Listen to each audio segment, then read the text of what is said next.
Iran Israel যুদ্ধ থেমেছে, কিন্তু এটা কি শুধুই একটি বিরতি নাকি ভবিষ্যৎ যুদ্ধের জন্য প্রস্তুত হচ্ছে দুই দেশ?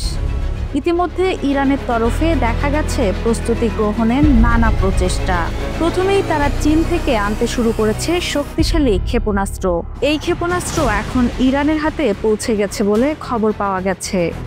মাত্র ১২ দিনের ভয়ঙ্কর যুদ্ধের পর যখন সবাই ভেবেছিল পরিস্থিতি কিছুটা শান্ত, তখনই নতুন করে উত্তেজনার আগুন ছড়িয়ে পড়েছে মধ্যপ্রাচ্যে। যুদ্ধবিরতির পরপরই ইরান চীন থেকে গ্রহণ করেছে উচ্চ ক্ষমতাসম্পন্ন ভূমি থেকে আকাশে নিক্ষেপযোগ্য ক্ষেপণাস্ত্র সিস্টেম। ইসরায়েলের সঙ্গে যুদ্ধের পরই চীনের মুখাপেক্ষী হতে শুরু করে ইরান। শুরু হয় সামরিক লেনদেন। আবার গোয়েন্দারা বলছে এটি কোনো সাধারণ প্রতিরক্ষা লেনদেন ছিল না। যুদ্ধবিরতির কিছুদিন পরেই এই মিসাইল সিস্টেমগুলো ইরানে পৌঁছায়। ওয়ালটন এখন দেশের সীমানা পেরিয়ে পৌঁছে গিয়েছে ৫০টিরও বেশি দেশে। ওয়ালটন, ঘরে ঘরে, বিশ্বজুড়ে। যুক্তরাষ্ট্রের আরব মিত্ররা বিষয়টি জানিয়ে দিয়েছে হোয়াইট হাউসকেও, যদিও এখন পর্যন্ত কোনো প্রতিক্রিয়া মেলেনি। কিন্তু প্রশ্ন উঠেছে, চীন কেন এমন অস্ত্র পাঠাচ্ছে? উত্তরটা লুকিয়ে রয়েছে তেলের গন্ধে। চীন ইরানের প্রধানতম তেল ক্রেতা।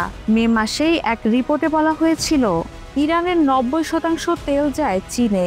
এই তেলের বিনিময়ে চীন ইরানকে দিচ্ছে এই ভয়ঙ্কর মিসাইল সিস্টেম।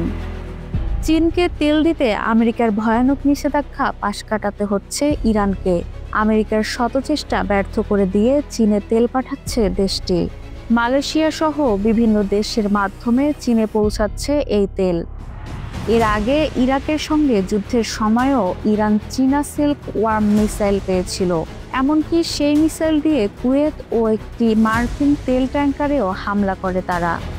২০১০ সালে আবার চীনের HQ-9 মিসাইল পায় ইরান। এরপর রাশিয়ার S-300 আকাশ প্রতিরক্ষা ব্যবস্থা স্থাপন করে তেহরান।